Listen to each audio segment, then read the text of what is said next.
पटना के अंबेडकर शोध संस्थान दरोगा राय पथ में आरक्षित सीट की टिकट को पैसे लेकर बेचने एवं समस्त दलित समाज को गिरवी रखने के खिलाफ में दलित संगठन के द्वारा प्रेस वार्ता में अमर आजाद पासवान, हरिकेश्वर राम, शशि प्रसाद, संजय वाल्मीकि, गजेंद्र मांझी उपस्थित रहे। धन्यवाद आप लोगों का कि आप लोग इस प्रेस कॉन्फ्रेंस में आए हैं और दलितों के मुद्दों को ऊपर उठाएंगे, ऐसा हम लोग की अपेक्षा है। तो मुख्य मुद्दा ये है कि आप देख रहे हैं कि दलितों का जो आरक्षण उसको डायरेक्ट ख़त्म नहीं करके इनडायरेक्ट रूप से ख़त्म करने का अब मान लीजिए कि एक साजिश चल रहा है। सुब्रमण्यम स्वामी बहुत पहले जो बीजेपी के मुखी थे बहुत पहले कह चुके थे कि हम आरक्षण खत्म क्यों करें, लेकिन हम ऐसा कर देंगे कि आरक्षण शिथिल हो जाएगा, कोई मतलब आरक्षण का नहीं रहेगा।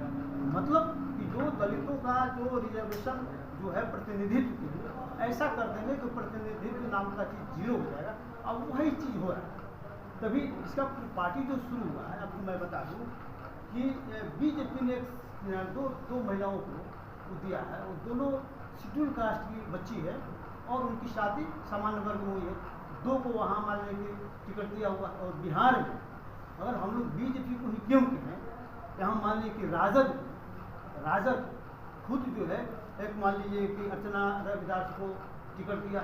आपने कहा कि भाई महिला इन लोग नहीं होती कि निश्चित रूप से जो होती है, लेकिन सवाल ये होता है कि क्या अर्चना रविदास के कारण टिकट मिला है?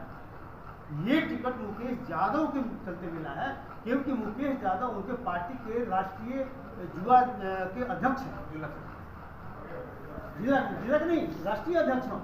तो ये कहने का मतलब महासचिव कहने का मतलब है कि ये मुकेश यादव के कारण एक मान लें कि दलित वर्ग की बेटी को टिकट मिला और वो टिकट का लाभान्वित मान लीजिए कौन, उसी तरह से जैसे मान लीजिए कि शामली चौधरी, ठीक है, महिला हमारी बहन है, हमारी बेटी है, उसमें कहीं कोई दिक्कत नहीं, लेकिन उनको क्या अपने चलते मिला है टिकट? उनको शामली का कहीं आपने सुना है कि कहीं कोई काम किया है, कहीं पॉलिटिकल एक्टिविटी में नहीं है, उनको टिकट मिला है उनके ससुर के पास, उनके टिकट मिला है उनके जो किशोर कुमार ससुर हैं उनके प्रभाव में, और उनके ससुर आरएसएस से जुड़े हुए हैं, बड़े बड़े हिंदुत्व के मानने के हैं। तो वे लोग आरक्षण को ख़त्म करने के लिए जो उन लोगों का साजिश है उसी में भी हो रहा है।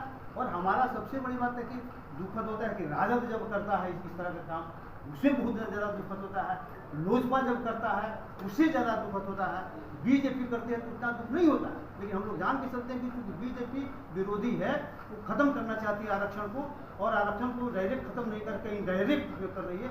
यहाँ भी इनडायरेक्ट रूप में करने का साजिश चल रहा है। अब आप सोचिए विगत दिनों बिहार में गणना हुआ, जातीय गणना हुआ, शेड्यूल कास्ट का पॉपुलेशन कितना आया? 20%। 20% के हिसाब से शेड्यूल कास्ट को कितना सीट होना चाहिए था लोकसभा में? 8 सीट होना चाहिए था, लेकिन रिजर्वेशन मात्र 6 ही रहा।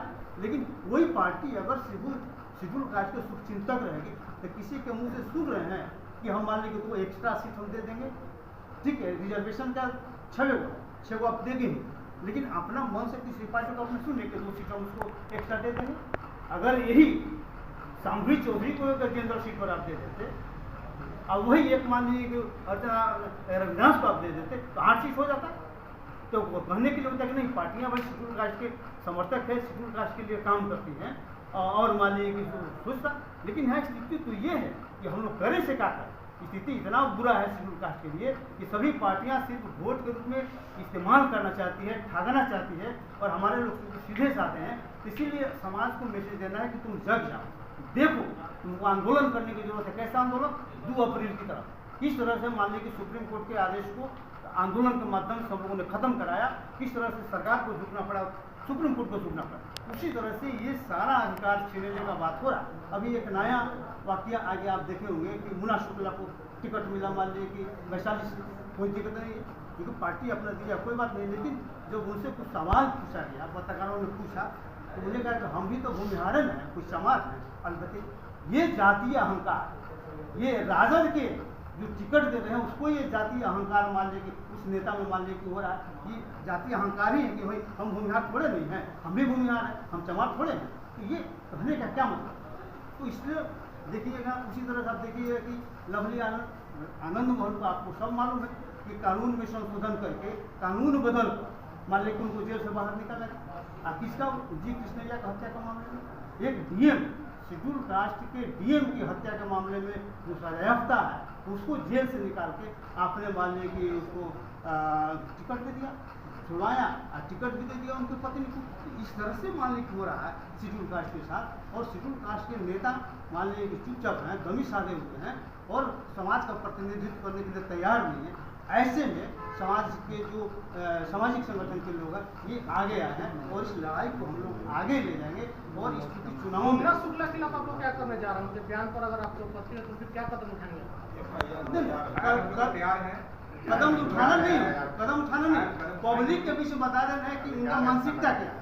ऐसे लोगों की मानसिकता क्या है जो जातीय अहंकार में डूबे हुए हैं और जातीय अहंकार के नाम पर मान लीजिए हमारे दलितों को मान लीजिए इस तरह से नीचा दिखाने का काम। मुंडा शुक्ला के खिलाफ आपको क्या कदम उठाएंगे?